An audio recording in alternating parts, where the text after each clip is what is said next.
It's strange how something as simple as a white powder in a kitchen cabinet can carry so many beliefs, some true, some dangerously misunderstood. For years, we've seen baking soda as a humble household helper.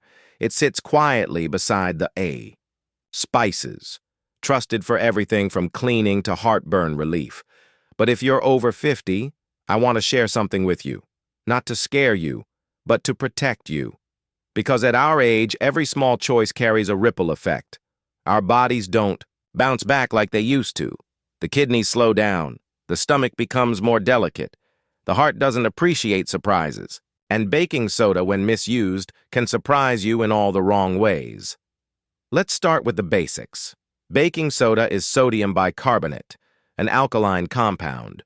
Your body already makes it. In fact, your pancreas produces it to neutralize the strong acid coming from your stomach into the small intestine. That balance of acid in the stomach and alkalinity in the small intestine is sacred. It's what keeps digestion smooth, nutrients flowing, and the gut lining safe. But when that balance is thrown off, especially through habits like consuming baking soda without real need or understanding, your entire system can falter. You might feel bloated after meals, or start to notice constipation, diarrhea, or a strange mix of both. That's not just getting older. It's your digestive system waving a red flag. A common mistake I've seen, especially among people trying to take care of themselves, is using baking soda for acid reflux or heartburn. I get it. That burning sensation is uncomfortable, and antacids feel like a quick fix. But here's what most don't realize. Acid reflux often comes from too little acid, not too much. Strange, isn't it? So when you toss baking soda into that mix, thinking it'll help, you're actually diluting what little acid you have left. That might ease the burn temporarily, but the real issue gets worse beneath the surface. The food lingers undigested, fermentation starts, and more gas builds up. You end up in a cycle: baking soda, relief, more discomfort, and again, more soda. Over time, this routine chips away at your stomach's ability to process food. And for those of us over 50, this leads to bigger problems like poor protein digestion, low B12, weakened bones, and even fatigue from mineral loss. What's worse is when baking soda is used for longer periods without any supervision. People don't always understand how sodium, especially in this concentrated form, affects blood pressure. You might think you're avoiding salt, but that spoonful of baking soda could quietly raise your sodium intake beyond what your kidneys can comfortably handle.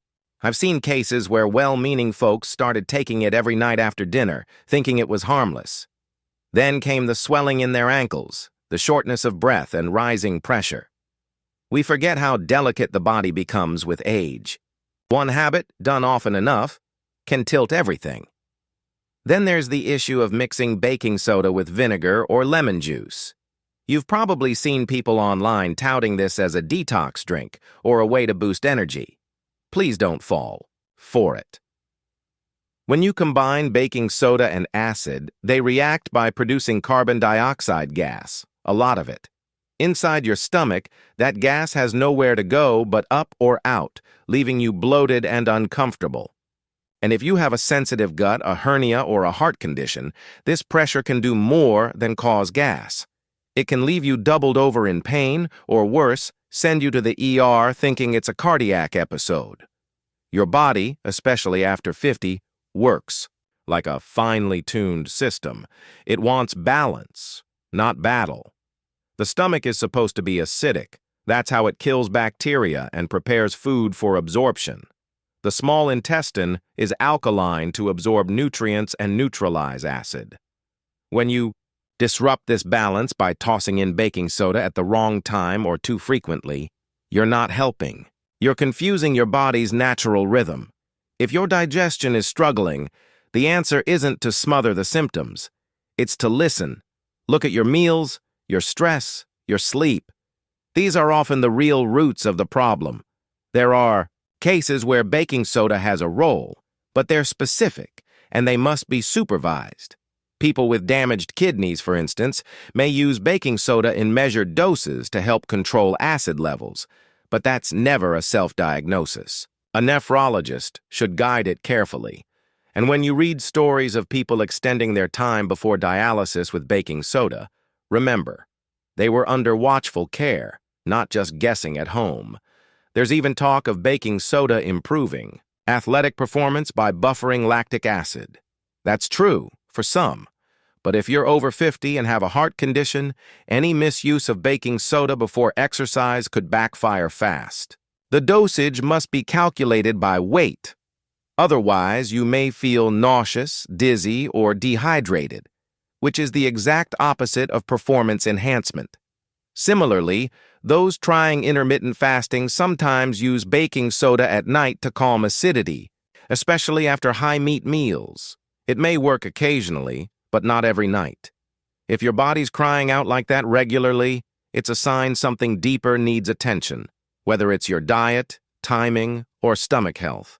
You also may have heard of using baking soda for mouth care to whiten teeth or neutralize acid. In toothpaste, yes, it's gentle and useful. But if you're brushing directly with it, especially daily, be careful. As we age, our enamel thins. That gritty texture of baking soda can wear down your teeth if overused, leading to sensitivity and decay rather than a brighter smile. And when it comes to topical use, say for insect bites or skin itching from kidney problems, it has its moments. But even here, knowledge is key. For bee or ant stings, baking soda can help draw out acidic venom. But on alkaline stings like those from wasps, it actually makes the pain worse. Similarly, if you're using it to relieve skin issues tied to kidney imbalance, remember that's treating the symptom, not the kidney. Baking soda may neutralize some of the surface irritation, but the real work has to come from proper hydration, diet changes, and often medical guidance. In short, baking soda isn't the villain, but it's not the miracle either. It's a tool, and like any tool, it can harm when used without care. Especially after 50, when our systems are more vulnerable to imbalance.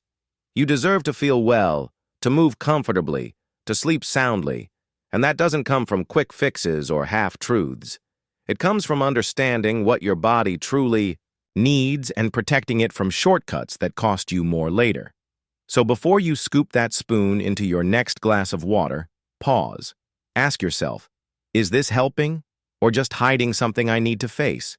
We often make decisions out of habit. You feel a burn in your chest, and without much thought, you reach for that familiar white box under the sink. A spoonful in water, a few gulps, and the discomfort fades. It's easy to believe that something that feels good in the moment must be doing something right. But the truth is, our bodies don't always signal harm with pain. Sometimes, the real danger is silent, slow, creeping changes that gather strength beneath the surface. That's where baking soda becomes a bigger threat than most people realize, especially once you pass 50. Let's talk about something we don't often discuss enough: nutrient absorption. After 50, your body already begins to struggle with absorbing things like B12, magnesium, calcium, and iron. These aren't just numbers on a blood test. They're the raw materials your body uses to keep your nerves sharp, your bones strong, and your energy up. When you take baking soda too often, especially for acid relief, you neutralize your stomach's acid so much that these nutrients can't be broken down properly. And over time, that means your body doesn't get what it needs to function well. You might notice brain fog, brittle nails, leg cramps, or that stubborn fatigue that just won't lift. You might even chalk it up to just getting older, when in fact, it's your body missing its building blocks. This is why long-term use of baking soda is not only unhelpful, it's dangerous. Now, let's address something I've seen too often: people taking baking soda just to stay alkaline. It's part of this growing idea that your body needs to be more alkaline to stay healthy and fight disease. The truth? Your body regulates its own pH beautifully, if you let it. Your blood stays at a tight pH range of about 735 to 745. Go a little higher or lower and things can go very wrong. But here's the thing: your food, your drinks, even baking soda, don't shift your blood pH in any lasting way unless your organs are already in crisis. What baking soda does shift is your stomach and urinary pH, and that can cause problems. Making your stomach too alkaline weakens your immune system. Why? Because acid is your first line of defense. It kills bacteria, breaks down proteins, and activates key enzymes. When you neutralize that acid, you open the door for infections and poor digestion. If you've ever noticed more bloating, gas, or stomach pain after a few days of using baking soda, that's your gut telling you it's out of rhythm. Then comes another serious issue. Medications. Think of your medicine cabinet. If you're, like most people over 50, you've got at least a few daily prescriptions, maybe for blood pressure, cholesterol, blood sugar, or arthritis. Some of these medications depend on proper stomach acid to be absorbed and activated. Now picture what happens when you flood your stomach with baking soda. You interfere with that absorption. Some drugs won't work as well and others might. Absorb too fast. Blood thinners, for instance, can become dangerous. Pain relievers may hit your system harder than they should. You may not feel it right away, but if you're dizzy, extra tired, or bruising more easily, it might be the baking soda quietly playing games with your medication. And unfortunately, doctors don't always ask about things like baking soda, used during your checkups. That means the real cause can go unnoticed for far too long. Another point most people overlook is the impact on kidney health. Your kidneys are the filtration system of your body, removing waste and balancing electrolytes. As we age, they naturally lose some of their efficiency. For seniors especially, the balance of sodium, potassium, and fluids is fragile. When you introduce too much sodium bicarbonate, especially without medical supervision, you can cause water retention, electrolyte imbalance, and blood pressure spikes. Some people even take baking soda because they've heard it can help delay kidney failure. That's only true in very specific situations, under close medical care. Otherwise, you're adding stress to organs that are already working hard to keep up. Swollen feet, puffiness around the eyes, frequent nighttime urination, these could all be subtle signs your kidneys are struggling. And baking soda, taken carelessly, could be making things worse, not better. Now, let's take a look at how baking soda is used in fasting or meat-heavy diets. If you've adopted intermittent fasting or a carnivore approach, you might have heard that baking soda can ease the acid discomfort that comes with those changes.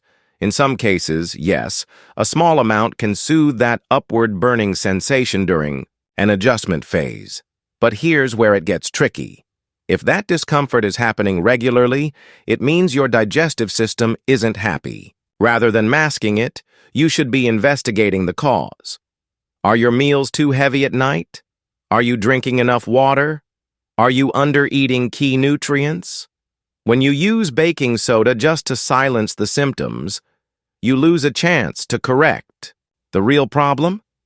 And night after night of alkaline liquid before bed? That's not sustainable. It's like putting a wet towel on a fire without ever turning off the gas. It buys you time, but not safety. And yes, baking soda has some external uses that seem helpful, like whitening teeth or relieving bug bites. But even those aren't foolproof. If you use it too often to brush, the abrasiveness can wear down enamel, especially as it thins with age. That means more sensitivity and more cavities, not less.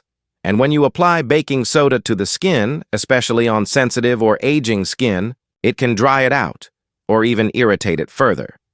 Not every insect bite responds well to it either. Fire ants and bees? Yes, because their venom is acidic. But wasps, spiders, and certain flies have alkaline venom. Add baking soda to that, and you've just made it worse. At our age, when skin is thinner and slower to heal, the last thing we need is more inflammation from home remedies gone wrong. And then there's the DIY crowd, those who mix baking soda with sugar to kill cockroaches or leave open boxes in their fridge to absorb odor. That's fine for pests and pantries. But somewhere along the way, we blurred the line between what works in the kitchen and what works inside the body. Just because it's natural or from the cupboard doesn't make it harmless. Remember, gasoline is natural too, but you wouldn't drink it. The same goes for many cleaning agents. Our bodies were never designed to ingest them regularly. As someone who cares deeply about how we age, let me say this clearly. The solution to most health concerns after 50 isn't found in tricks or trends. It's found in patience, in understanding how your body works now, not how it worked 20 years ago. It's in partnering with your doctor, adjusting your nutrition, improving your sleep, moving your body, and reducing your stress. It's not always easy, but it's real. Baking soda can play a role in your health toolbox, but only if you treat it with the same care and caution you'd give to medicine, because in many ways, it is. And every medicine has its time, its dose, and its limit. There comes a point in life, usually after 50, where we begin to see things differently. We no longer reach for quick relief without asking deeper questions. We've had enough scares, surprises, and silent battles with our health to know that feeling better isn't the same as being better. That's why something as simple as baking soda deserves a closer look. It's not just about the powder itself, it's about the mindset behind how we use it. Too often, we treat our bodies like stubborn machines. If something creaks, we oil it. If something burns, we cool it. But our bodies aren't machines. They're delicate, adaptive systems that speak in quiet symptoms. When we respond with carelessness or with half-truths from the internet, we risk trading long-term health for short-term comfort. And when it comes to baking soda, that trade-off can be dangerous. So let's talk about how to use wisdom in place of assumption. First, we must stop thinking that just because something is found in the kitchen, it's automatically safe for the body. Baking soda can, in certain cases, help, but those cases are specific and temporary. For example, if you've eaten something spicy and your chest feels like fire, a single small dose of baking soda in water may cool that sensation. But that doesn't mean it fixes the problem. That discomfort may come from years of poor eating patterns, stress, late-night meals, or weakened stomach acid due to age. And using baking soda as a go-to remedy doesn't correct the root, it just silences the messenger. Imagine if your car's check engine light came on, and instead of seeing a mechanic, you just covered the light with tape. That's what daily baking soda use does to your digestive system. The problem continues, but you stop feeling it until something more serious appears down the road. Now, how do we step into better habits? Start with understanding your body's natural systems. Your stomach is designed to be acidic. It needs acid to break down proteins, absorb B12, and defend against harmful microbes in your food. When you neutralize that acid with baking soda regularly, you may be interfering with the very process that keeps you healthy. And if you're over 50, you're already producing less stomach acid than you did in your younger years. That means your digestion is already slower, your absorption weaker, and your gut more vulnerable. So adding an alkalizing substance like baking soda regularly, it doesn't bring balance. It brings more imbalance. You may feel better for a day or two, but give it time, and you'll likely feel worse. You may start to experience more gas, more bloating, more fatigue after meals, or even hair thinning and brittle nails. These aren't just cosmetic concerns. They're signs that your nutrients are being blocked at the door because your digestion is being dulled by something you thought was helping. And for those who take medications, the risks only increase. Picture this. Your doctor prescribes a medication that needs to be absorbed in a specific way. You follow all instructions, but without realizing it, your baking soda habit is interfering behind the scenes. It might break down the pill too early. It might delay its release. Or it might amplify it in unpredictable ways. Suddenly, the medication works too fast or not at all. You go back to the doctor wondering why your numbers haven't improved or why your side effects are worse. This isn't rare. It happens quietly because few people think to mention baking soda when asked about supplements or remedies. But it matters, especially if you take medications for blood pressure, diabetes, arthritis, or heart rhythm. Your body isn't a chemistry lab, and it doesn't need uninvited reactions messing with the formula your doctor has carefully balanced. Now, what about the positive claims? Let's be honest, some of them have a grain of truth. Baking soda. In toothpaste, when used correctly, can help with plaque and neutralize harmful acid from sugary foods. That's because it creates a safer pH in your mouth where bacteria can't thrive. But this isn't a green light to brush with it daily. Your teeth's enamel thins with age, and aggressive brushing with gritty soda can wear down that natural protection, leaving you with sensitivity and decay. A gentle toothpaste with baking soda as one ingredient, not the only one, is better. And if you want a healthier mouth, the most powerful thing you can do is reduce sugar, increase water, and visit your dentist regularly. Mouthwash won't do what a balanced diet and consistent care can. You may have also heard that baking soda can help with kidney-related itching, kidney stones, or even gout, and that's not completely false. But again, only when monitored carefully. For people with advanced kidney disease, small amounts of baking soda may help buffer the acid load when their kidneys can't do it alone. But here's the catch. This isn't something to try at home. It requires regular blood tests to check for sodium levels, blood pressure control, and overall kidney function. Too much, and you risk fluid retention, hypertension, or even heart failure, especially if your kidneys are already under strain. As for gout and uric acid, yes, baking soda may temporarily reduce uric acid levels. But long-term, the answer lies in avoiding foods high in fructose, alcohol, and processed meats, not masking the problem with alkalizing agents. Real healing requires patience, not panic. There's also talk about using baking soda to fight urinary tract infections or improve workout performance. These claims are based on the idea that altering the pH of your body's fluids can create an environment that's less friendly to bacteria or lactic acid. While there is a narrow window where this might help, it is not a treatment. It's a band-aid at best. For UTIs, the only safe route is medical diagnosis and proper antibiotics, if needed. Trying to fix a UTI with baking soda can lead to a delayed infection, kidney involvement, or worse. For athletes, yes, some take calculated doses before competition, but those are elite competitors under guidance, not 60-year-olds looking to feel less sore after gardening.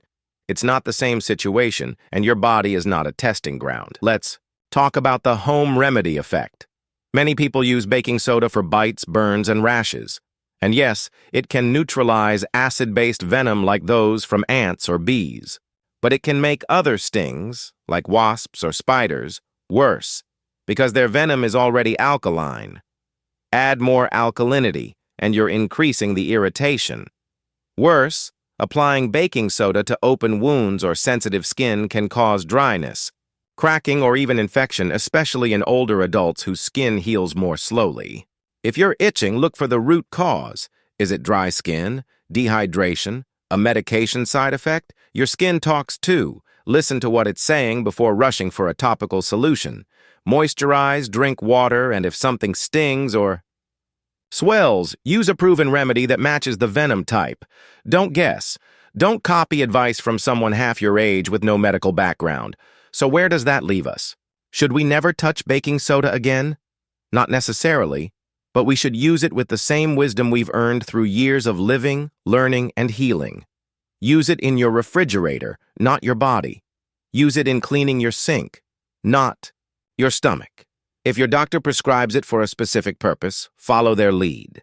But don't take baking soda because a video said it's a miracle, and certainly not because you want to alkalize your body. That's a myth that's done more harm than good. You've reached a point in life where your health decisions matter more than ever. You've earned the right to feel good, not just now, but for the years ahead. So be careful with shortcuts. Be curious, but cautious. Ask questions. Listen to your body. And most importantly, remember this. Just because something is common doesn't make it safe. Your time, your energy, and your well-being are too valuable to risk for a spoonful of something that may not belong in your cup. You've come this far with wisdom. Keep going with care, and always, always choose the path that honors your health, not just your habits.